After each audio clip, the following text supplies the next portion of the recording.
සුබ දවසක් වේවා හැමෝටම. මේ තියෙන්නේ අපි හදන ටූල් වලින් සයිසස් මේක ඔයාලට පෙන්නන්නේ මේ සයිස් එක කියන ටූල් එක සියුම්ම නිර්මාණවලට. ඊළඟට ඔයාලට මේ පෙන්නන්නේ සයිස් දෙක කියන ටූල් එක. මෙතන සයිස් 6ක් තියෙනවා. ඒකෙන් දෙවෙනි සයිස් එක තමයි මේක. ඊළඟට ඔයාලට පෙන්නන්නේ සයිස් 3 කියන ටූල් එක. මේකෙන් පොඩි නිර්මාණ වගේම ටිකක් ලොකු ඒවාත් කරන්න පුළුවන්. මේ තියෙන සයිස් 4. මේකෙන් සාමාන්‍යයෙන් ලයින් අඳින්න වගේ දේවල් වලට පාවිච්චි කරන්න පහසුයි.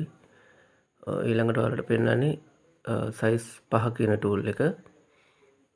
මේක තරමක් ලොකු දේවල් කරන්න පුළුවන් එකක්. ඊළඟට පෙන්නන්නේ සයිස් 6 ලොකුම ටූල් එක. මේකෙන් ඔයාලට ලයින් අඳින්න පුළුවන්. ඒ වගේම ටිකක් පිරවුම් වගේ දේවල් වලටත් පාවිච්චි කරන්න පුළුවන්. ලොකුම පිරවුම් නෙවෙයි. අපි පින්සලෙන් ගන්න කලින් කරන ඒවා කරන්න පුළුවන්. ඊළඟට මේ ඔයාලට පෙන්නන්නේ වැක්ස් නයිෆ් කියන ටූල් එක. මේකේ සයිස් 6ක් තියෙනවා. මේ තියෙන පොඩිම සයිස් එක.